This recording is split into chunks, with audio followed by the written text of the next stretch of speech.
Į didžiausią 413 kartą rengiamą karališkąją kaziuko mugę keletas prekeivių atvyko neįprastai. Juos į sostinę vežė įkinkyti arkliai. Tai iš Rumšiškių 4 dienas, 4 naktis ir vakar pusę jau per pietus buvome čia Vilniuje. Ar nebuvo šalta taip keliauti? Šalta, taip šalta, bet kada šalta išlipi iš priekas ir eini šalia ir sušyli. Kelionė užgrūdina, žinokit. Juk mes žemaičiai, o mūsų arkliai tai žemaitukai. Mugės rezultatus jau skaičiuojantis prekeiviai džiaugiasi gausiu pirkėjų skaičiumi. Organizatoriai tikėjosi, kad šiemet jų bus 500 000. Kiek aplankė, skaičiuos vėliau. Prekyba eina labai pernai, tai mes pirmą kartą dalyvavom, šįmet antrą kartą. Tai labai prekyba, žmonės labai domisi, labai daug visko nori ir patarimų. Baigiam. Baigėt išparduoti? Tai paskutinis viską, ką matot. Tai ar gerai pirko šiemet? Gerai. Daugiau žmonių galbūt negu anksčiau? Gal daugiau verbų turėjom, tai aišku, ir pirkėjų daugiau. Šiais metais galbūt geriau negu taip. Daugiau žmonių ar kaip? Aš manau, kad jau daugiau žmonių. Žmonių daugiau ir pirkėjų daugiau. Aha. Kažkaip šiais metais geriau mums. Paskutinę kaziuko dieną mugėje pirkti apsimoka. Prekybininkai noriai derisi. Vyksta išpardavimai.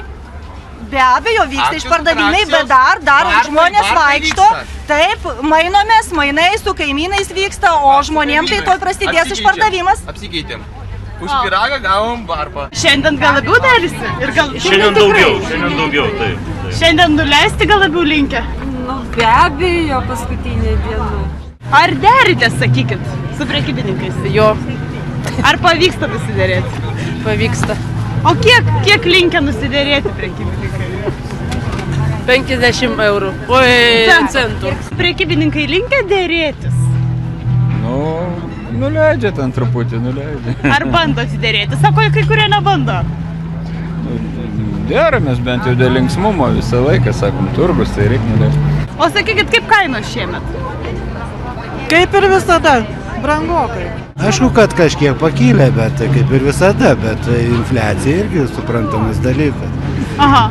O linkę dėrėtis, ypač šiandien, prekybininkai? Ar nebandot? Ne, aš niekada nesidedu. Vieniems prekybininkams džiaugiantis mugės rezultatais, šiemet pirmą kartą veikusiame žydų miestelėje saulėgrąžomis prekiavusiam žydams tiek lankytojų negana. Šalom Izrael, šalom Vilna.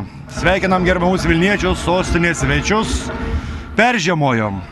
Ką valdžia davė, tą ir pardavinėjom saulėgrąžos, viso labo 10 euro centų už stiklinę, bet kaip daugelis matė ir neduos sumeluoti, lietuviškai šnekant jos yra free of charge. Just take a look.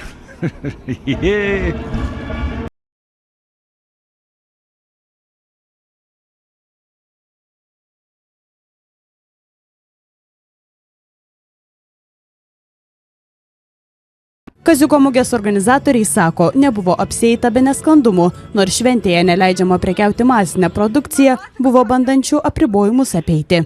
Pirmą dieną galbūt tik tai atradom vieną vienintelę moteriškę, bet vėliau jau kaip šeštadienis, kaip ta smūginė diena, tai atsirado maždaug apie 12 prekybininkų, kuriuos reikėjo išprašyti, mandagiai atsiskaityti už tą įneštą indėlį į mugę, bet jie puikiai suprato, kad ta prekė yra ne kaziukiška. Didžiausioje kaziuko mugėje dalyvavo 1500 prekeivių, kaip niekad daug, 500 jų atvyko iš 17 užsienio šalių. Reporterė Dovilė Sobutaitė, Vilnius.